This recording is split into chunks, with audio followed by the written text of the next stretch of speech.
Everybody, welcome to Storm Talk. Way through News meteorologist Brian Good here. Let's get right into it. We've had this cold weekend. Freeze took place as expected, so growing season done now. Got a weak trough. It's going to move in late tonight, tomorrow morning. About this time, we'll have maybe a few sprinkles on the radar. Should warm up enough with the increase in cloud cover to avoid anything more than just liquid raindrops. We'll monitor that, but again, we should be in the 40s versus the 30s. But we'll see how that plays out later on, because we did see quite a bit of a drop here. The increase in cloud cover key on that. Okay, so let's get right into the setup for later this week. We're going to see this warm surge come into play. This is where we're talking about potential for record highs, more so on Friday. The record's more in jeopardy than Thursday, but strong winds, fire danger will be a threat. Time in the front varies on which model you look at. GFS is slower, aims more towards Saturday itself for an impact. The Euro and the Canadian are more toward Friday night, overnight, towards sunrise, and that's the way I'm leaning right now. I think this is going to be a fairly fast system moving through the area, and so it looks to be a nocturnal event with some rain moving through, but because it is moving so fast, chances of getting more than, say, a quarter of an inch or a half inch of rain is pretty slim. So not the best of news on the rain side.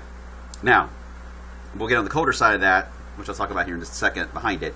As far as severe potential, because it is coming in at night, that's a saving grace. These are the wind fields and the GFS. Again, timing differences there would change this, but overall it does show a wind belt moving through with this front. But because it is a nocturnal event, and even on Saturday morning, if the GFS were to be right, there's just not enough instability. I know this time of year you can get away with a small amount of instabilities to produce some damaging wind potential, but even that is not really even showing up. So we're not too concerned about that. But there could be a decent amount of wind with that. I wouldn't rule it out, but below severe limits. Okay, so then after it moves by, we're seeing signs of some cold air wrapping around the low here. This trough is going to be progressive enough that it's going to keep going. So the question is, how much of a dig are we going to see before it begins to lift out?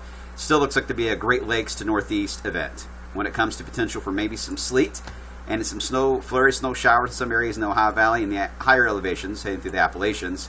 For our area, wouldn't rule out the I-71 corridor in the northern part of the Bluegrass.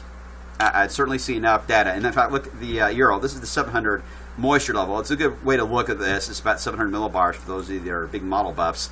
And we do see some moisture at 700 that would support at least maybe some sleet and or snow flurries mixed in there. A lower layer is above freezing, so no issue on that whatsoever. And it really dries out more southwest you go. That's the reason why I just don't think it's going to be much of an issue for wave country at this time.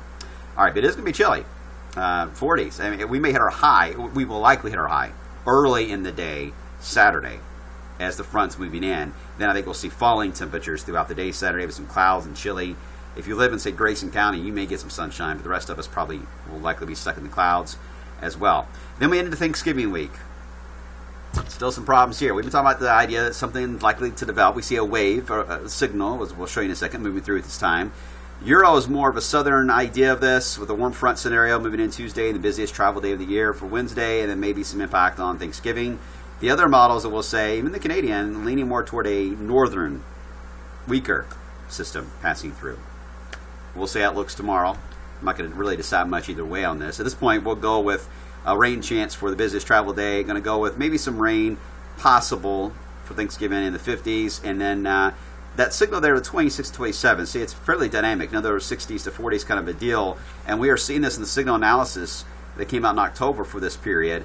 So far, it's done really well. I mean, it's behind just a tad on this drop that came in over the weekend, but it shows the kind of messy setup the next couple of days, and then it shows the warm up as we head into this weekend, the big drop. Really good agreement on the drop for the weekend. We've got that showing up. And then it's got a kind of up and down signal, but still enough of one that we are seeing something coming in as we head toward the holiday weekend and Thanksgiving weekend. So we'll monitor that carefully. You see this constant little wave up and down action that's happening here on the precipitation chance, but notice it keeps us mainly all rain too. Another sign too that we're seeing this up and down pattern, looking at the PNA. Again, positive PNA is more of a favorable thing for us to get more of a dip in the eastern part of the United States, but you see this constant up and down going on all the way through Thanksgiving weekend. The NAO is going to trend negative, so we're going to get at least some slower, deeper systems. So it does give credits to what the Euro is trying to show for the plain states. So that's where I'm leaning toward that at the moment for the Euro. And then as you get into the EPO, which we want to get it into that negative territory, it is there to give us the cold shot, but it does go back again to warm. So nothing that's going to lock in We're just still getting teased, which is kind of a pain. Looking ahead, still looking at more of this up and down pattern, even into December.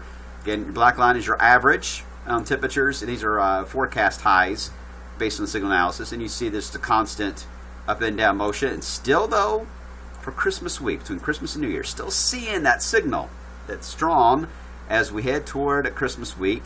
If it nails this from a forecast from October, that's impressive. But between now and then, if we get anything on the frozen side, it's only going to be a rare setup, by chance kind of deal. Nothing has really shown up in an obvious way, but we may have to wait until this guy shows up on the map. We'll see how it plays out. All right, guys, that's it for today. We'll see how it all looks tomorrow. Enjoy the beautiful day.